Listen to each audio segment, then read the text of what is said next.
তো বন্ধুরা, তোমরা থাম্বনেলটা দেখে নিশ্চয়ই বুঝতে পারছো আমি কী নিয়ে আলোচনা করতে চলেছি।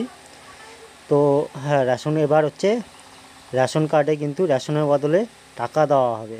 তো আমি বিপ্লব সরকার, আপনারা দেখছেন বাংলা শিক্ষা। তো চলুন আমরা ডিটেলসে জেনে নিই। তো সর্বপ্রথমে যেটা, ration card bank account link করতে হবে। তো এইবার রেশন কার্ডের ক্ষেত্রে কিছু পরিবর্তন হতে চলেছে। রেশন কার্ডের সঙ্গে এবার শুধু আধার কার্ডের সংযুক্তিকরণই হবে না, একই সঙ্গে জুড়ে যাবে ব্যাঙ্ক অ্যাকাউন্ট নাম্বার। তো কেন্দ্রীয় সরকার এখন রেশন কার্ডের সঙ্গে ব্যাঙ্ক অ্যাকাউন্টের নম্বর সংযুক্তিকরণ করতে চাইছেন, আর এর জন্য রেশন বন্টন সংক্রান্ত নির্দেশিকাকে প্রয়োজনীয় সংশোধনেরও প্রস্তাব দিয়েছে। কেন্দ্রীয় খাদ্য গণবন্টন মন্ত্রক গত 28 ফেব্রুয়ারি কেন্দ্রীয় খাদ্য সচিবের সঙ্গে রাজ্যের খাদ্য সচিবের বৈঠকে কেন্দ্রীয় সরকারের এই প্রস্তাবের কথা বলেন। এই প্রস্তাবে বলা হয় যে রেশন বন্টন নিয়ন্ত্রণ সংক্রান্ত 2015 সালের নির্দেশিকা সংশোধনের প্রস্তাব করতে। এই নয়া সংশোধন অনুযায়ী নতুন রেশন কার্ড যখন বিলি করা হবে, তখন পরিবারের প্রধানের KYC ফর্ম ফিল আপ করার সঙ্গে সঙ্গে ব্যাঙ্ক অ্যাকাউন্টে তথ্য দিতে হবে। রাজ্য সরকার এই তথ্য নিয়ে নেবে ও রেশন কার্ডের সঙ্গে ব্যাঙ্ক অ্যাকাউন্টে তথ্য সংযুক্ত করে রাখবে। কিন্তু প্রশ্ন হচ্ছে, এরকম পদক্ষেপের কথা কেন বলা হচ্ছে? কেন এই সংযুক্তিকরণ?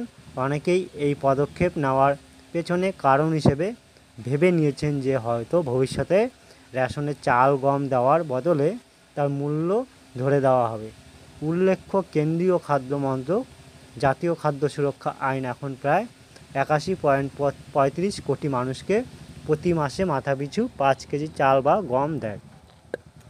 মোদী সরকারের প্রধানমন্ত্রী গরিব কল্যাণ অন্ন যোজনাতে এই চাল গম দেওয়া হয় বিনামূল্যে।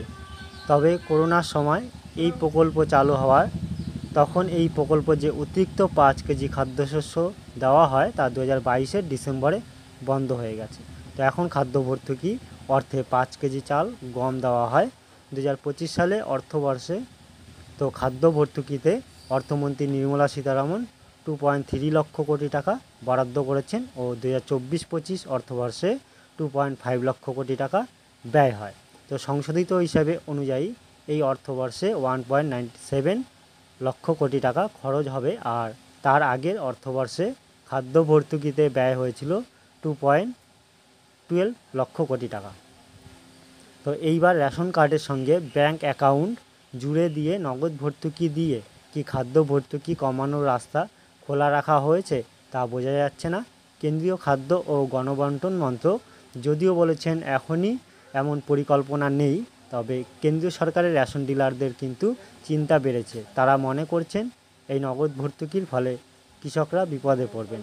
তো সর্বভারতীয় ফেয়ার প্রাইস অফ ডিলার্স ফেডারেশনে সাধারণ সম্পাদক বিশ্বম্বর বসুর কথায়, রেশনের বিলির জন্য সরকার চাষিদের থেকে নির্ধারিত দামে চাল গম কিনে নেয়। যদি সরকার সরাসরিভাবে চাল গম না কেনে ব্যাংকে খাদ্য ভর্তুকি দিয়ে দিতে শুরু করেন, তবে চাষিরা বিপদে পড়বেন, কারণ এক্ষেত্রে সম্পূর্ণ বাজারের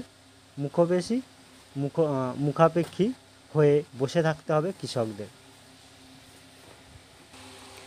সরকারি পরিসংখ্যান বলছে যে এমনিতেই ফি বছর খাদ্য নিগমের মাধ্যমে চাষিদের থেকে MSPতে চাল গম কেনার পরিমাণ কমে গেছে। তো একটা সময় অর্থাৎ 2020 থেকে 21 অর্থবর্ষে কৃষকদের থেকে 9,37,00,000 টন খাদ্যশস্য কেনা হতো, সেখানে এখন সেই খাদ্যশস্য কমতে কমতে চলতি অর্থবর্ষে 6,39,00,000 টনে নামতে পারে। এক্ষেত্রে সরকার নগদ মূল্য ব্যাংকে ধরে দিলে কৃষকদের সমস্যা আরও বাড়বে বলে মনে করছেন বিশেষজ্ঞরা। এই ছিল ভিডিওটি। ভালো লাগলে একটা লাইক, শেয়ার এবং সাবস্ক্রাইব করে দেবেন। Thank you.